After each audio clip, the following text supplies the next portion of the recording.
Welcome to Brain Chat with the Nerdy Neurologist. I'm Dr. Mitzi Joy Williams, and I'm your board-certified neurologist and MS specialist. My mission is to engage, educate, and empower those affected by MS to become an active part of their healthcare team. Here on Brain Chat, we'll be talking all things MS, health and wellness, advocacy, and we'll throw a little bit of music and music therapy in there as well. Thank you so much for joining us, and stay tuned for the next episode.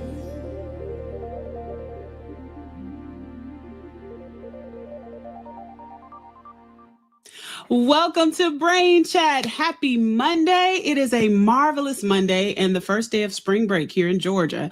But I'm very excited to be here with you all and excited to talk about a topic that is very near and dear to my heart, the National African American MS Registry. So you guys know how I do. I'm the nerdy neurologist, Dr. Mitzi Joy Williams. Type in the chat where you are logging in from so I can give you guys a shout out. Thank you so much for spending your Monday night talking a little bit about MS, a little bit about research, and I cannot wait to introduce my guest. But before I do that, did anybody watch that Versus last night with the Isley Brothers and Earth, Wind, and Fire? It was so good. I mean, it was 4 hours, but it was really, really good. So anyway, if you guys love music, you know I'm a music lover, so I was in musical heaven, especially when they started singing and playing the guitar and all of that good stuff. So I see some folks logging in from Covington, Georgia, with neighbors to me here in Atlanta. I see ATL is represented here, Indianapolis, Kansas City, Orlando. I love it. I love it. I love it. So thank you all for taking out this time. And we are going to go ahead and hop in this conversation because it is going to be good. You guys are not going to regret coming and logging in tonight. So I have 3 amazing and esteemed guests with me. What I will do is I will bring them up one at a time. We'll have them introduce themselves and we'll get into this discussion about this MS registry. All right. Very good. We will start with Dr. Annette Howard, who's in Houston, Texas, an amazing neurologist and MS specialist. I'm so excited to have you here, Dr. Howard. Can you tell the people a little bit about yourself? Well, hey, Mitzi, I am so delighted to be a guest on your esteemed program. Thank you, and I'm excited to participate. I'm from Houston, Texas. This is where I was born and raised. And after I did some schooling, medical school in Pittsburgh, Pennsylvania, I came back to Houston and then did my neurology and internal medicine at Baylor College of Medicine. Then I did academic medicine as full-time faculty at Baylor, and then went into private practice a long time ago in 2001. And so I have what I call a little MS shop down here. But what makes us special is that our mission is that we treat the whole person. And so that means we're geared towards education and treatment, not only for the patient who has MS, but for those who are significant in their lives. So that's just a little bit. I'll be glad to take any questions. But again, Mitzi, I'm delighted to be a part of this group with my other esteemed colleagues tonight.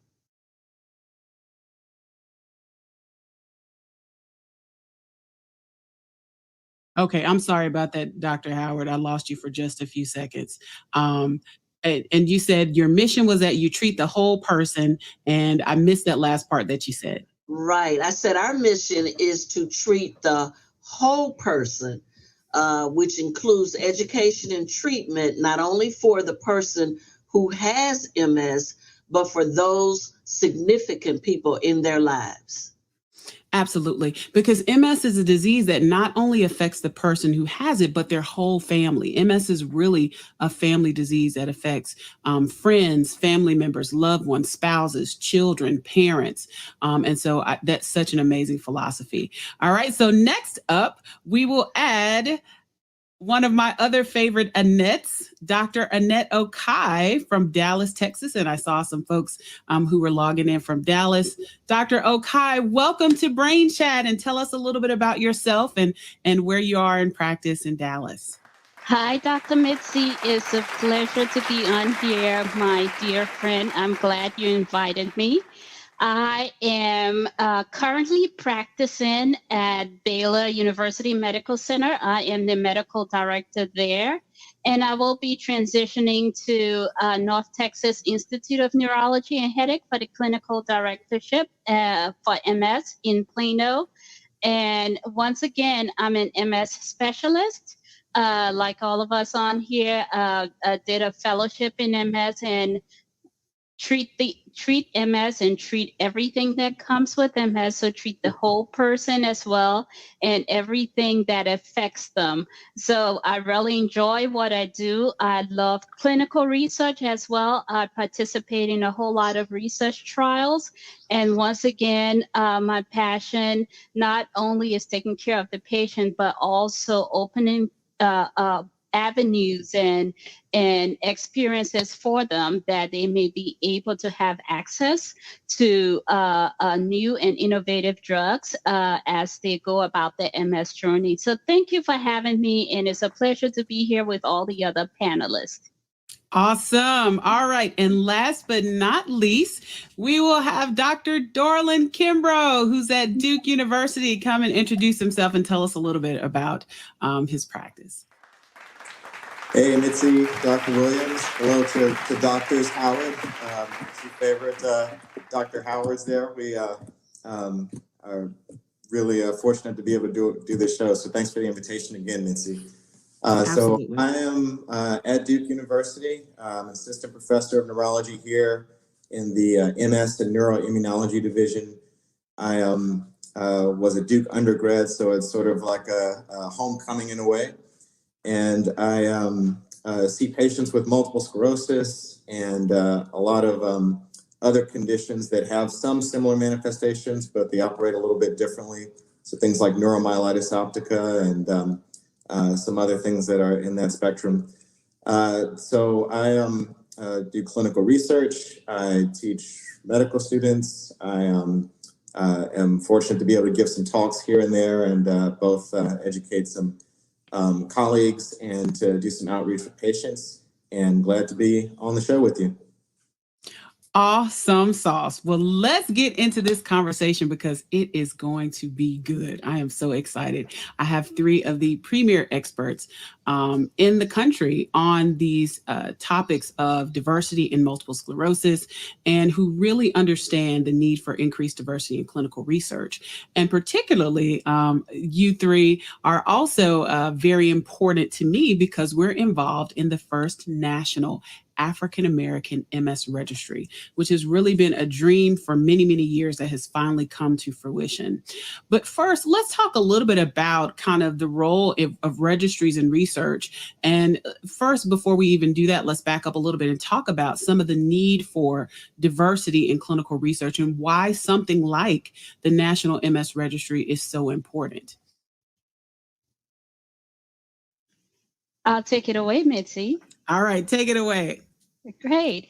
So in this country, unlike other European countries, I will say, for example, we have a different healthcare system. So it's difficult to ascertain the exact number of patients with MS. It's difficult to get information that is uniform across the nation. So one way to get around that barrier is to form registries. And registries help us answer some of the questions that we cannot answer in the face of not having a single system. And what we realize, we as a group here over the years, is that MS is rare as it is. It's still considered a rare disease overall, but MS in the African American population is really understudied. So one of the ways that we try to close that gap or fill in that gap of how many people in the US live with MS, how many African Americans in the US live with MS, how does it affect them, is to have registry where we can do surveys and answer these questions. So primarily, registry serves as a vehicle for us to go and look for information that can be applied to the general public. It can be generalizable to the entire nation and have a good representation, as opposed to a piecemeal of information from different regions around the world. So that's one role of a national registry. That's one role that it serves in answering certain questions and filling gaps in care for people living with MS, and especially African Americans living with MS. Absolutely. And so when we think about, you mentioned other countries, there are other countries in different parts of the world where MS registries are a national phenomenon, meaning everybody with MS is enrolled in that registry in that country. Yes. So that they're able to track things like what types of treatment people are able to get on, what types, or how often they're able to see the physician. And so they're able to do those things kind of in real time. But here in the US, we don't have a national registry for everybody with MS. There certainly are lots of research studies that are done in different parts of the country. There are groups of people or consortiums, like people from different institutions or different MS clinics in different states will get together, but there's really not a full national registry. And then specifically, there are certain populations in MS, as you mentioned, Dr. Okai, that are underserved. So Black people are one of those populations. There's a lot that we don't know about Black people with MS. And there are other groups that are also underserved, like people who live in rural communities, and also people who are over the age of 55 who maybe aren't included in some of our studies. So there's a lot of gaps that we have, and the registry is just one way to kind of fill that gap. Dr. Kimbrough, tell us a little bit more about what a registry means. So, is it a registry like, when you get married or you have a baby shower and you go sign up and ask for gifts? Like, what does a registry do, or how do people get involved? What does it entail? Yeah, so not quite like a gift registry, but the idea is that... Okay, so no gifts. We're not giving gifts. Darn. Okay. Yeah. All right. Okay. All right. But it allows people to basically take survey information and to provide some detail about some demographics. Oftentimes there's questions in there about how folks are managing MS and what their situation is like. And when you can have a broad range of people that are responding to these surveys and registering with the group, then you're able to look at the larger populations and answer questions that were harder to answer by studies that didn't necessarily include a lot of members of that group. So for example, there are clinical trials that don't necessarily have a large number of Black patients in them. And there's a variety of reasons we can speculate or get into about that. But when you have a focused registry, then you can basically reach people directly and have folks respond and to try to provide some information that we can all look at as a group and answer more research questions that help everybody. Absolutely. So the key things I think that are really important that you said there is help everybody, right? So by some people participating, it certainly can help a broader group of people, but many registries often involve questionnaires. There are some that involve, physical exams, et cetera, but many of them are questionnaires, meaning things you can fill out online, that are fairly easy to access. Dr. Howard, why don't you give us a little bit of context about why this is particularly important for the Black community, or like what is so important about this registry coming out at this time for our community and the people that we serve living with MS? So I would say that a registry is a data bank. It's a place where you collect information.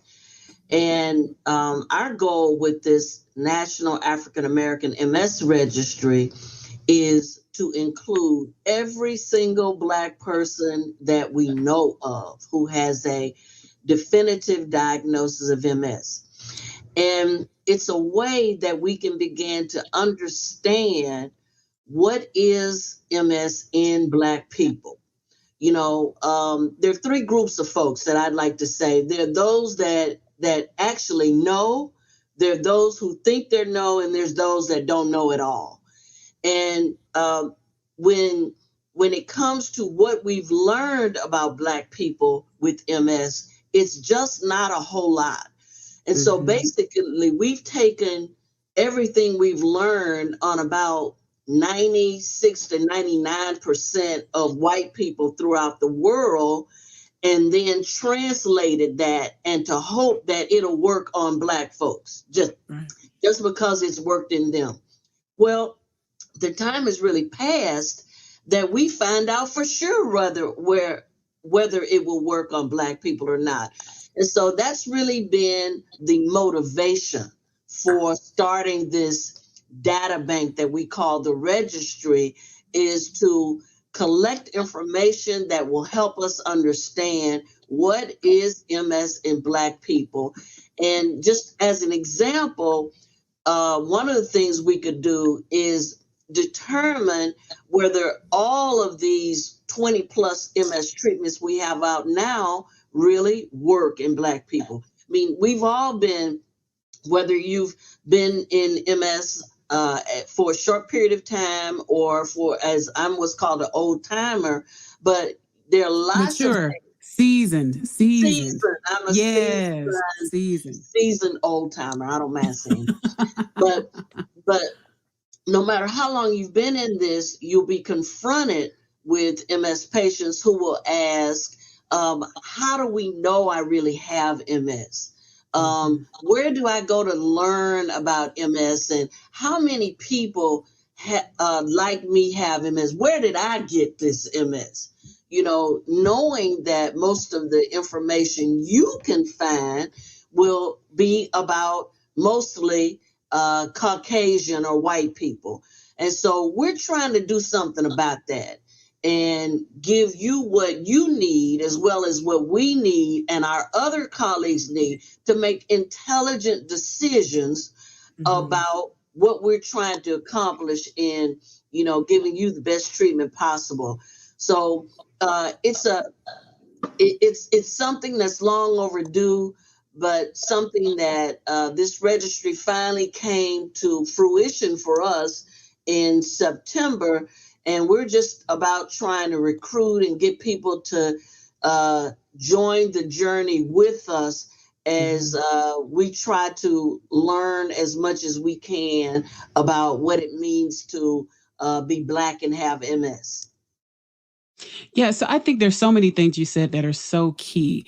But I remember when I first started doing talks focused on African Americans with MS, people would ask me to do a talk for Black History Month, and I literally could print out every article written about Black people with MS, you know, except for maybe the ones that, you know, I had to pay for. But I could print out all the articles and I could fit them in one 3-ring binder, right? That's how little information there was. And there still is very little, less than 1%, you know, of our literature is about, you know, minority patients with MS. But we have all these studies that suggest that, you know, certain populations do worse. Black people do worse. Hispanic people do worse. Men do worse. But we just don't have the data or the information to really understand why we're seeing these things that we're seeing. What are your thoughts about, you know, Dr. Okai, some of these gaps in research and maybe some of the reasons that we don't have as much involvement in research as we'd like to have? Well, there are several reasons, and I can list a few. So first of all, MS was initially thought about as a Caucasian disease. So literally, people were being taught that MS does not occur in Black people or people of color. And that's not a new phenomenon. I mean, up until the 80s or the 90s, that was the teaching and that was the thinking. So people weren't really looking for MS in this population. They were trying to find alternative diagnosis as to why people were experiencing symptoms that they were experiencing other than MS. So early trials, that could be one reason. And of course, there's the elephant in the room, and it comes up every time.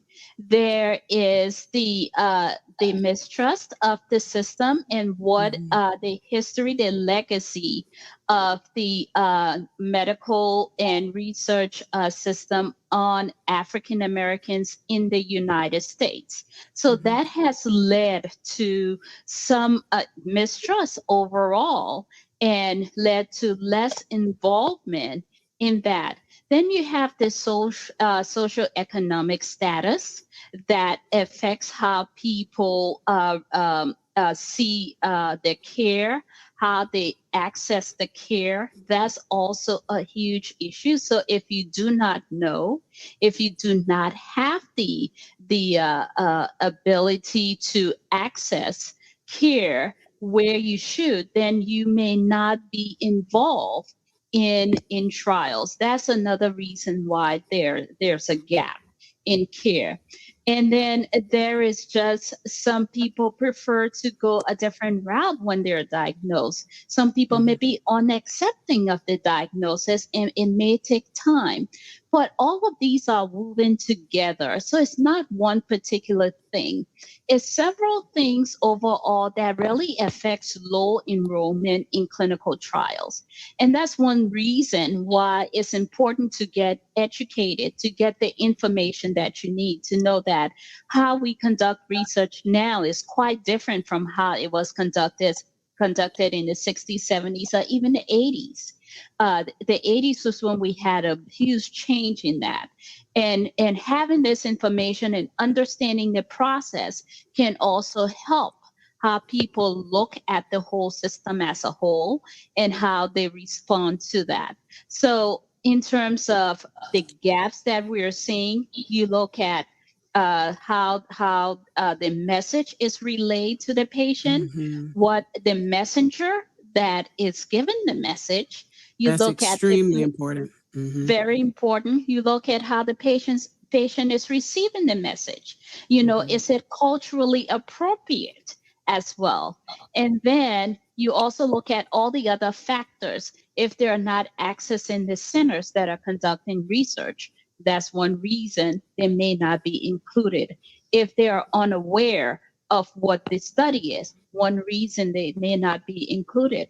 Insurance reasons. Lots of people go through peaks and valleys when it comes to the insurance coverage, and they may be lost to follow up to the medical system for a while before they come back in.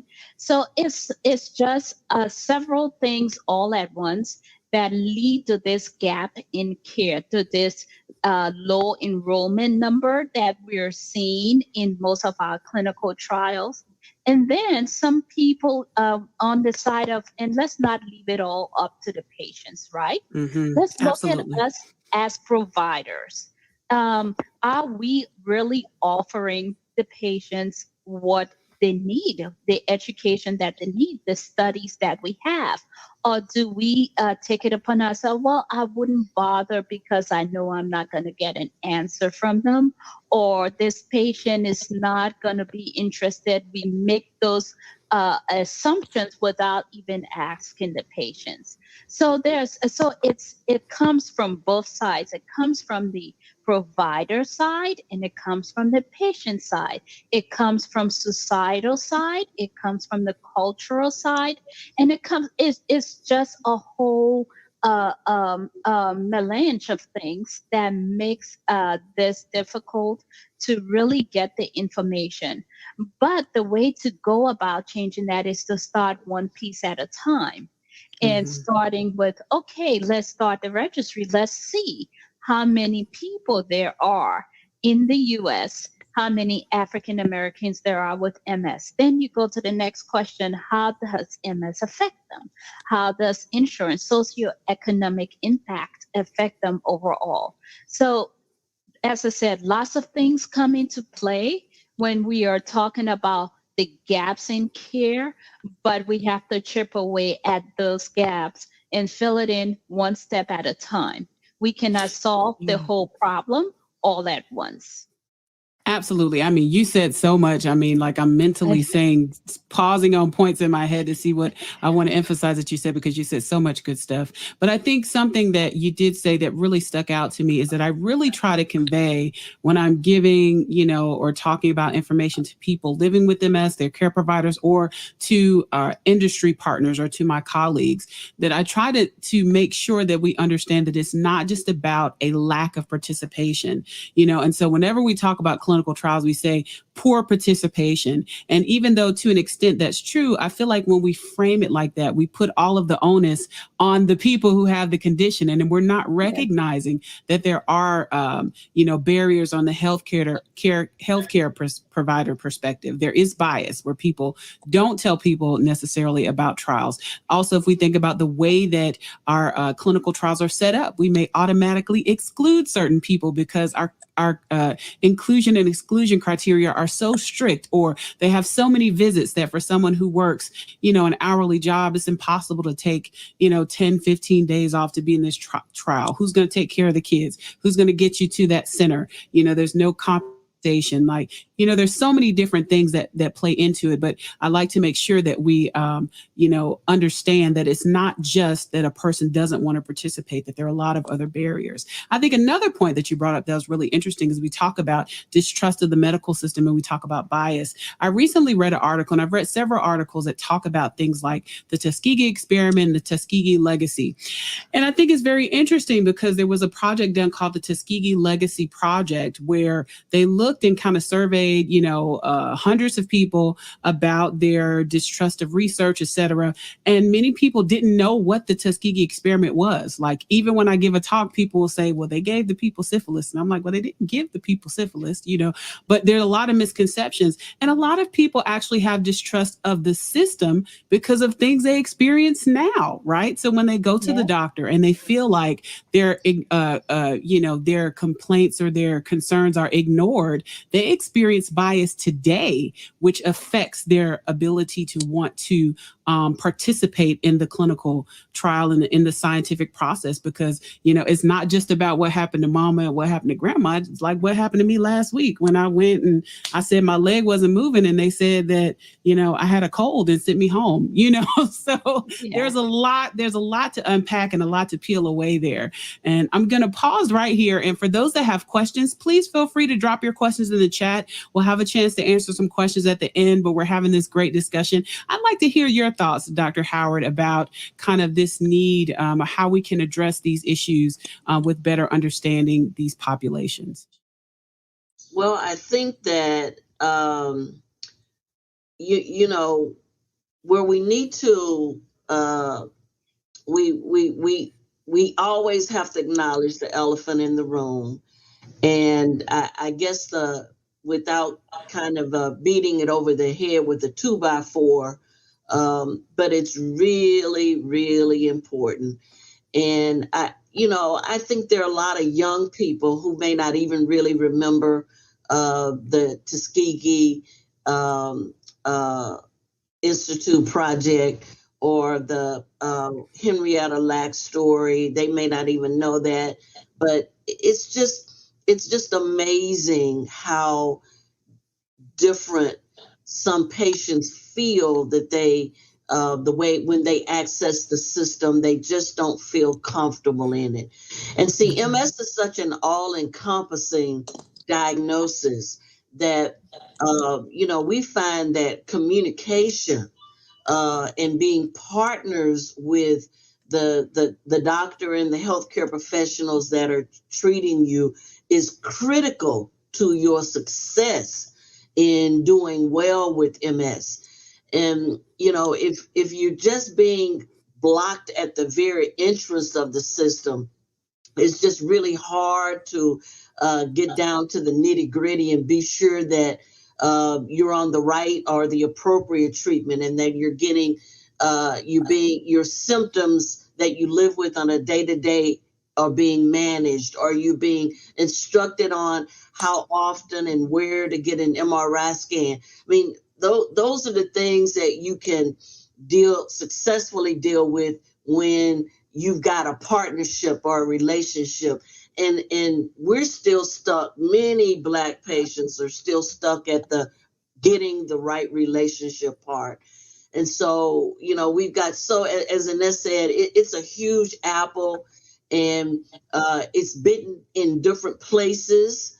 And certainly with the African American Registry, we're trying to put the apple in one place and, see if we can successfully bridge those disparate parts so that we can. You know what did Maya Angelou say? When you know better, you do better. Well, we want to know better about Black patients with MS so that we can therefore do better. And being a part of the registry is, as Dr. Kimbrough said, it's a worthy endeavor. At some point, you got to look beyond yourself and you want to do something for other people. So you can do something for yourself and for other people by being a part of this registry. No money is involved or exchanged. As soon as you join, you become anonymous. That means we don't really know who you are or where you're from. And it's just about you and your MS that we then take what happens to you along with what happens to every other Black person that's involved in the registry. And then we try to analyze that and come to some real conclusions and not have to rely on what other people have said about what it's like to be Black and have MS. Absolutely. And what you said was so key. You become anonymous, right? So one of the concerns, that many people have is what happens to their data. How is their data protected? So we don't have, a Rolodex with everybody's name where we're looking at people's names. It's really once you fill out those questionnaires, all we look at is what we call the de-identified data. So we look at the information you enter, but we're not looking at your social security number or anything like that. And I think that often is a valid concern when you hear about a lot of the data breaches at Amazon and everywhere else. But your data is protected within that database. And so tell us a little bit, Dr. Okai, about how this all came about. So tell us how did it all start, Dr. Okai? Well, for those of you on the program, Dr. Williams is actually my MS twin. That's how we refer to each other. Don't you see the resemblance? Don't you see yes, it, sisters? Exactly. Sisters from another mister. We started as MS fellows. We got to know each other when there weren't any. There weren't a whole lot, put it that way. There weren't a whole lot of people that looked like us, but we had a love for the field and we had a passion for MS, and so we decided to go into that. And when we met and started on this journey, we noticed that it was the same for patients. So we gravitated looking for other people that look like us to be our mentors to get us through this. And we realized patients also didn't have people that look like them when there were drugs that were approved. During the programs and talks that we did, it was all about the Caucasian population. And this conversation started almost a decade ago. It did. Almost a decade ago. But of course, being new and having to build up and having to find your way around this space, we always kept that in mind, and we kept talking about it.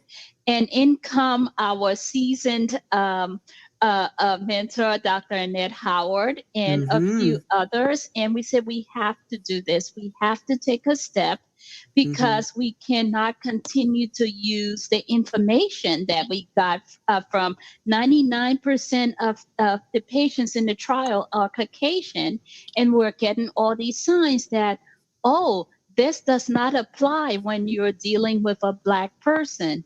Oh, this information does not apply when it's a Black person. This person presents differently. So we started to see the signs that this is different.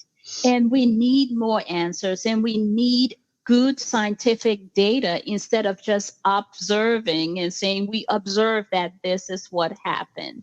And so after a few years, we finally had organization to help us put this registry together, and that's Providence in Portland, Oregon, along with our good friend, Dr. Stan Dr. Stan Cohen. Cohen. And so Dr. Stan Cohen, Dr. Mitzi Williams, Dr. Annette Howard, and Dr. Annette Okai, we say we are going to do whatever it takes to get this off the ground. And with lots of talking and lots of wheeling and lots of meetings. Lots of meetings. We got Providence to say, okay, we have this nonprofit arm. We can host this registry for you guys. And that's how we got started. I mean, there's a whole lot of backstory to it, but basically this has been a long time in the making, but we needed the resources and we needed support and we needed backing. And it was only through persistence and perseverance that we have come where we are now. And then we started to bring other people in the fold. Dr. Kimborough came on and said, look, we need to really get together, get the data, get people involved so we can start to have quality scientific data for this population and answer the questions that needs to be answered. Yeah, absolutely. So what got you interested in being involved, Dr. Kimbrough, other than we probably bombarded you and were like, hey, you need to get involved? So it's kind of a perfect storm of good reasons. So we got good expert quality people, number one, on the project to start with. Number two, we have big questions to answer, and we have a lot of unmet need to try to address here. So it's kind of a no-brainer, no pun intended, to join this project. And like you were saying about the looking up those old articles, and you can basically maybe fill a binder, maybe just a small amount of articles that have been done over the last, frankly, century or so. If you go back digging in PubMed. I think it's just a good opportunity for us to start really scientifically addressing some of the problems, as opposed to just kind of saying, well, we look back in, a cohort of a small number of people, and this is what we saw. We want to try to be a little bit more thorough than that. Absolutely. Absolutely. So I see that we have a couple of questions here in the chat. Why don't we pause and answer a couple of questions, and then we'll see where we go from there. So we'll start with this question.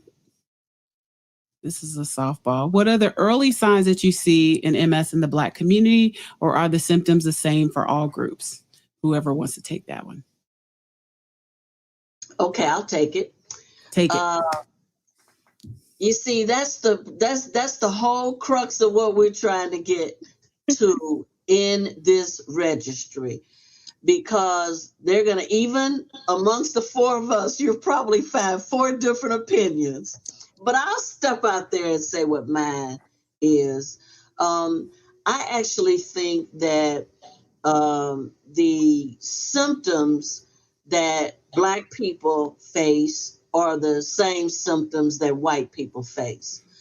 My problem is that because of all the things that Dr. Annette Okai spoke to, the system, the disparities, the barriers that we have, keep Black people from accessing the system the same way that white people do.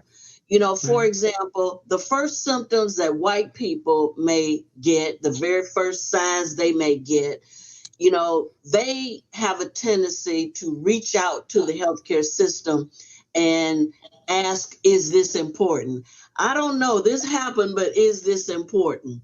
Whereas my experience has been that Black people will tend to overlook the symptoms and explain them on something else. I was tired. I worked too hard that day. And because the earliest MS symptoms tend to be milder, they may come and then go away to then reappear sometime later. Then, that's how Black people kind of miss it a couple of times. before they get something so serious that causes them to reach back out for some additional help. And so I think that if we taught more people about the earliest signs of MS, that I think more people would step forward, and they either would be because of MS or not because of MS, but we would not be so long and late in making a definitive diagnosis as we are even today. Yeah, I agree with that. And the other piece is, again, looking back at the healthcare system, right? Because MS sometimes is one of those diagnoses that you have to look for. It has to be on your list, right? And so if you see, let's say, a young, woman of Northern European descent, and she has numbness in her arm, or a symptom, MS may be higher on the list for some physicians than if you saw a young Black woman. I still have people that come into the office today who say that the doctor told me I couldn't have MS because I was Black, right?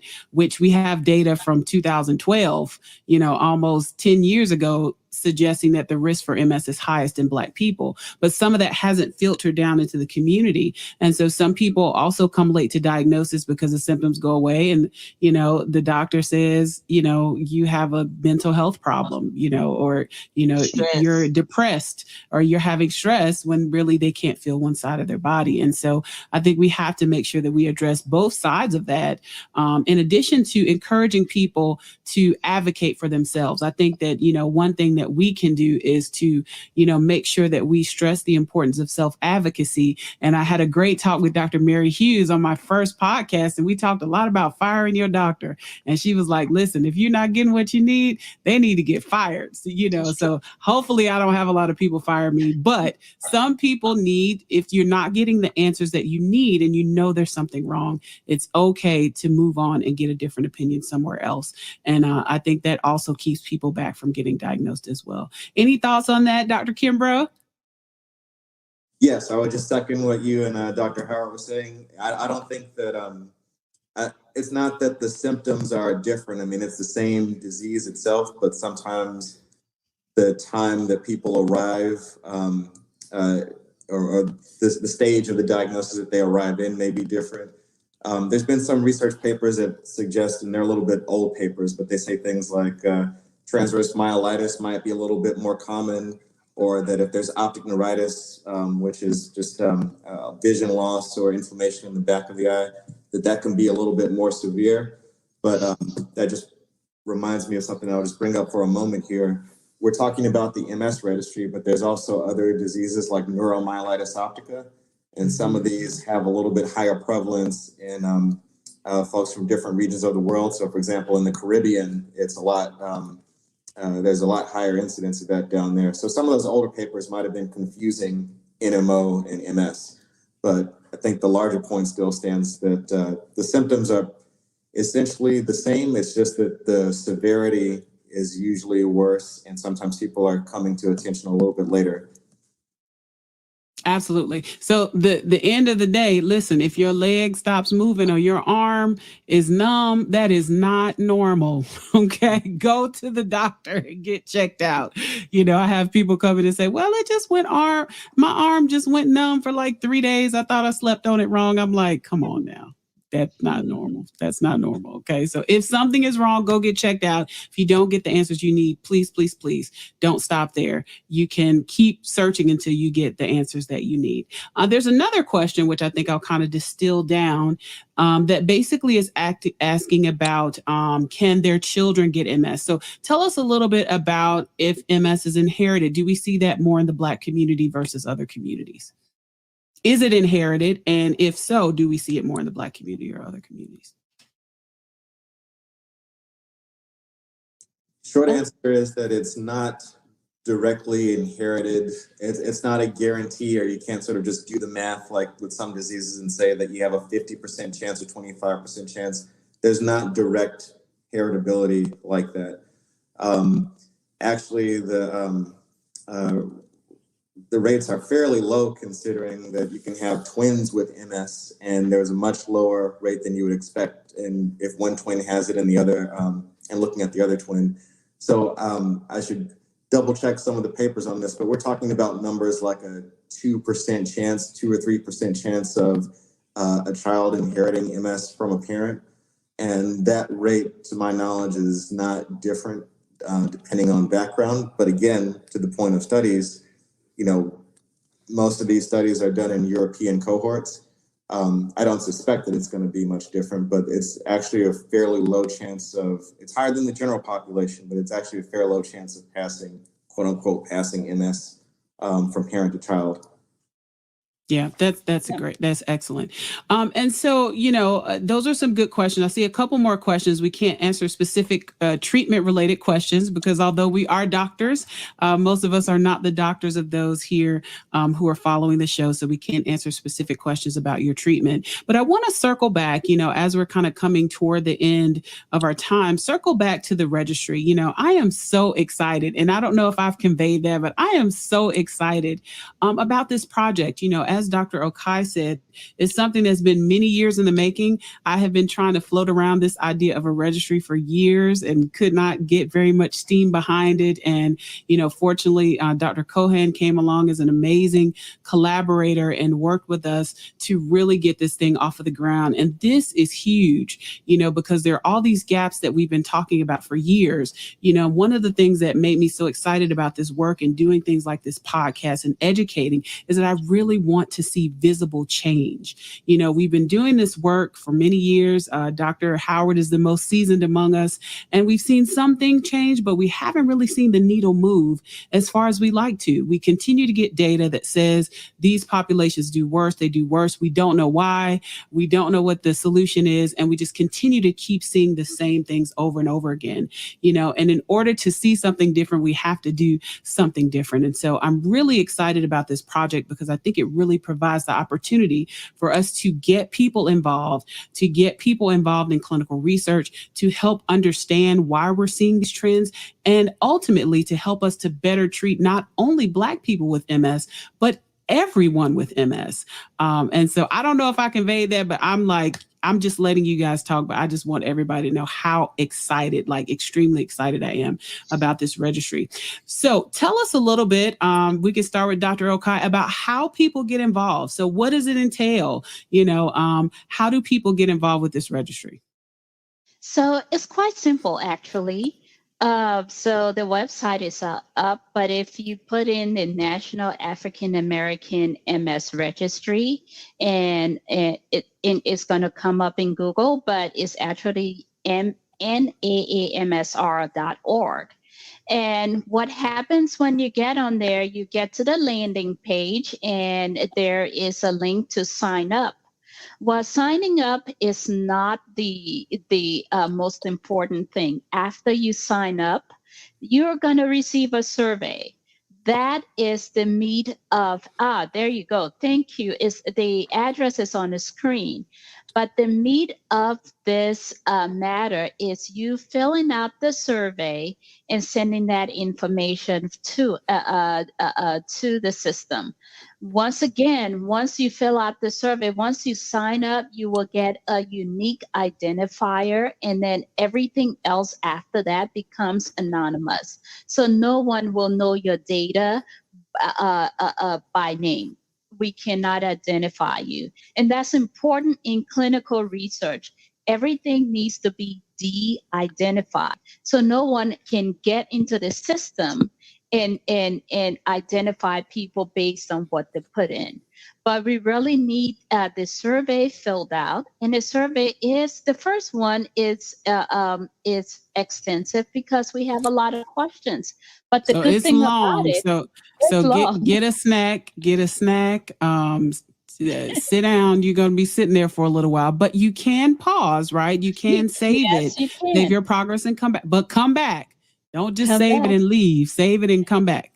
Exactly, because that's the information we are looking for to start answering these questions. So you can, if you have a short attention span, you can do a little bit, come back and then finish up. But it's important that you finish up. After you do that, then we aggregate the data to start answering the question. What is important to know that if you just sign up and do not fill out the survey, you're going to get reminders, but after a period of time, you become inactive. And we don't want that. We really want everyone to participate and be active. And once again, contribute to quality scientific data that can help answer the question. So the link is scrolling on the screen. You can go there, visit the website, play around. You will see what our goals are. You will see our mug shots, how we all look, and then our short bio on there. But once you sign in, please fill out the survey, and you make a survey over time. We do an annual survey, and then a certain quarterly, or as things come up, we send out surveys. But the important thing is to answer these questions, is to get the information from you, the patient, and it can only be done by your participation. So this is a personal appeal from all of us to help us make a change, make a difference by providing us the opportunity to help put the information and the data out there. Absolutely. So if someone were to ask Dr. Howard, okay, well, what would I get out of it? Or what do I get out of filling out this survey or being involved in this research? What would be your answer to that?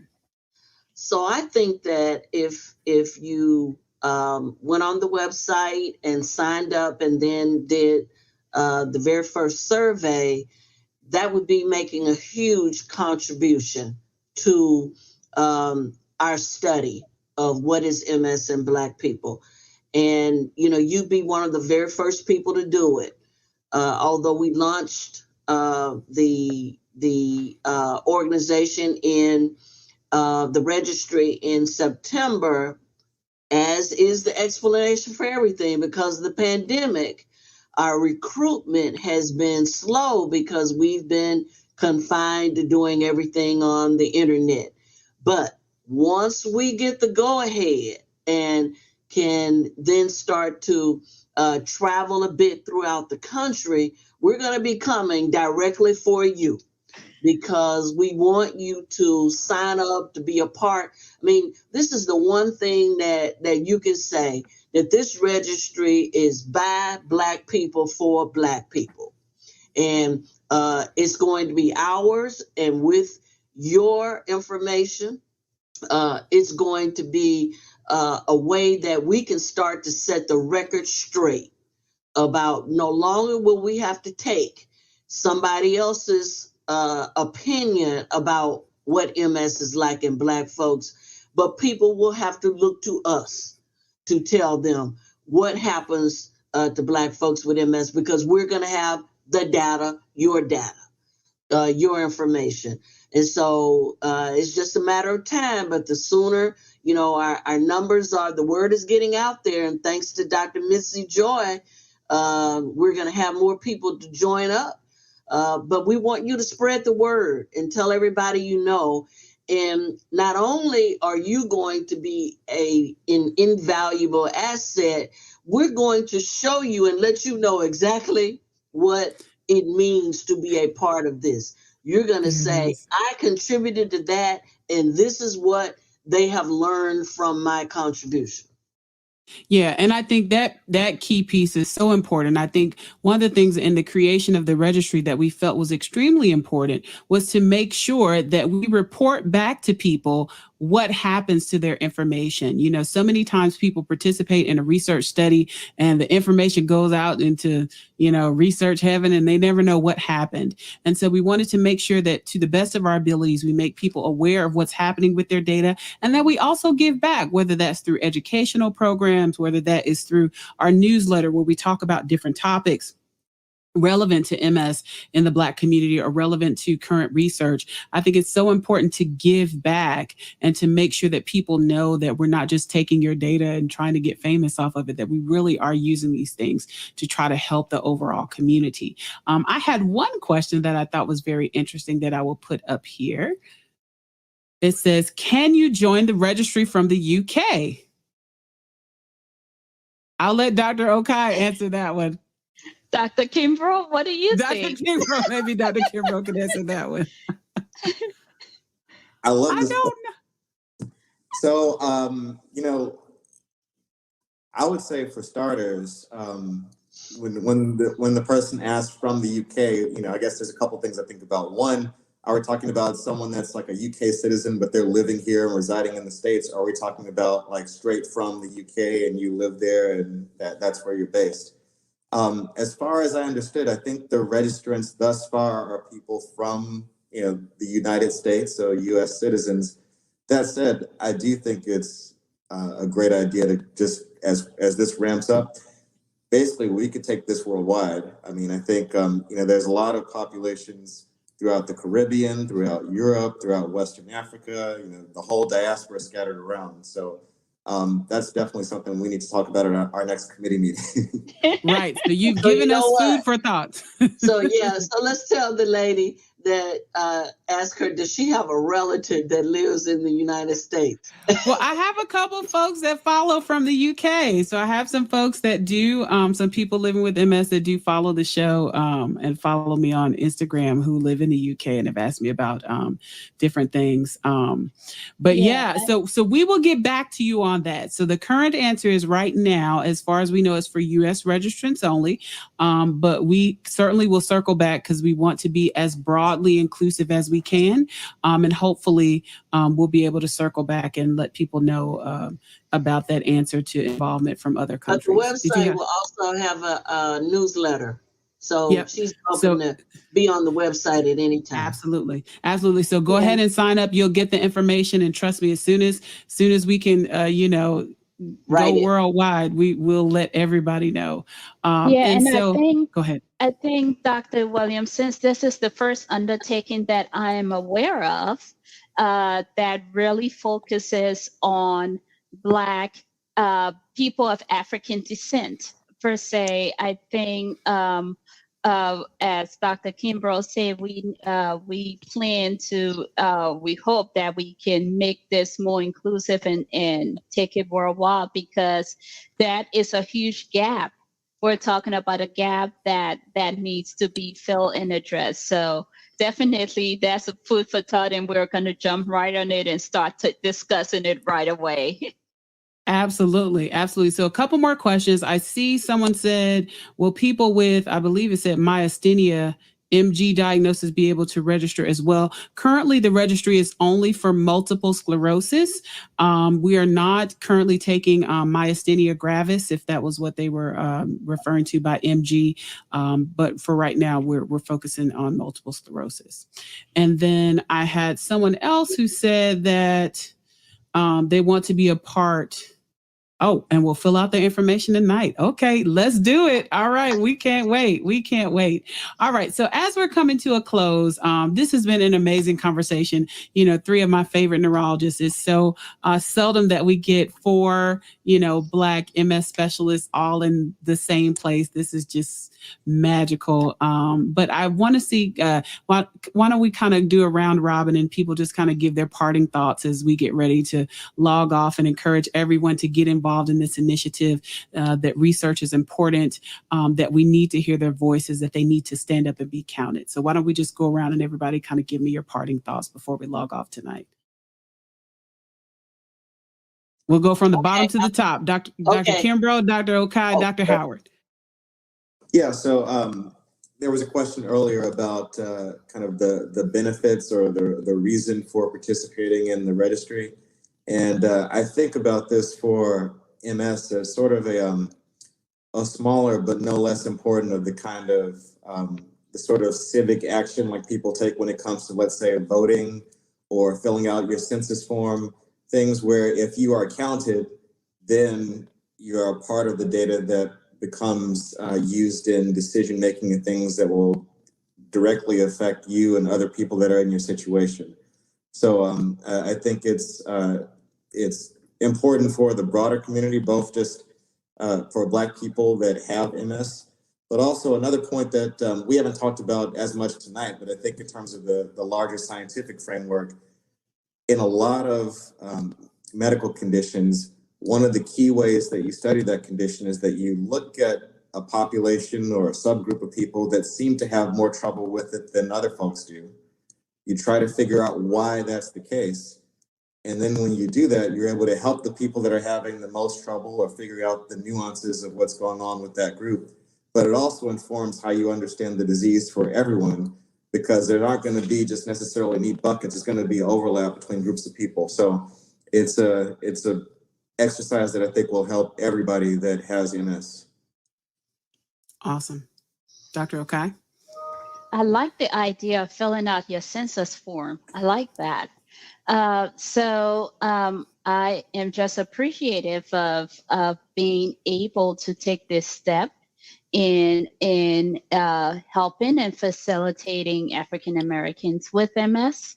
And I hope that people will come along on this journey, that we can help improve lives, improve outcomes, and improve the quality of African Americans with MS, living with MS. And one way to do that is to really support the registry and sign up and be a part of the change, because that change can only come about when we all do our part. And I'm asking you to do your part tonight as well. Awesome. All right. Dr. Howard, before you go, I see a couple of questions. So about if they can participate, if they're in Boston. The registry is for anyone in the United States right now. So it doesn't matter what state you're in. It's for anyone in the United States with multiple sclerosis, with a diagnosis of multiple sclerosis. All right. And Dr. Howard, our closer, give us our final thoughts. So let me just say this. Thanks, Dr. Mitzi Joy, for having this on this evening. We're so excited about being able to tell MS patients about this registry. And if I were to say anything about the importance of Black MS patients joining this registry, I just want to say tonight on this program, you've had represented, Mitzi called me seasoned, but someone who's been in this for a couple of decades. Sandwiched in the middle, you've got people who've been in this for 10 years. And then we've got right at the beginning of his career, Dr. Kimbrough.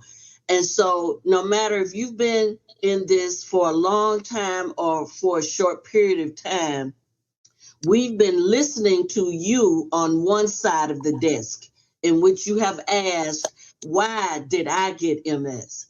Is this supposed to happen in Black people? What does it mean that I got it? What will I be like? And on the other side of the desk, you have us four represented asking the same questions. Why did they get MS? What does it mean that they will have it? How is it going to affect them? And so together, we hope to be able to answer those questions, and then to be able to share the information that you give, that we receive, with the rest of the world, so that they can better understand what it does mean, rather than to just theorize about what it is, but to actually have facts, data, and I guess what the young people would call receipts about really knowing what MS is. So thanks again, Mitzi, and invite us back in a couple of months so that we can see how well we've done. Absolutely. Thank you, everyone, for your time and your attention, for tuning in tonight. We will see you again in 2 weeks on Brain Chat with the Nerdy Neurologist. Tell a friend, tell a neighbor, and share the information about this registry. We can't wait to see you get involved. All right, everyone, have a wonderful night. Thank you, Dr. Mitzi. Thank you.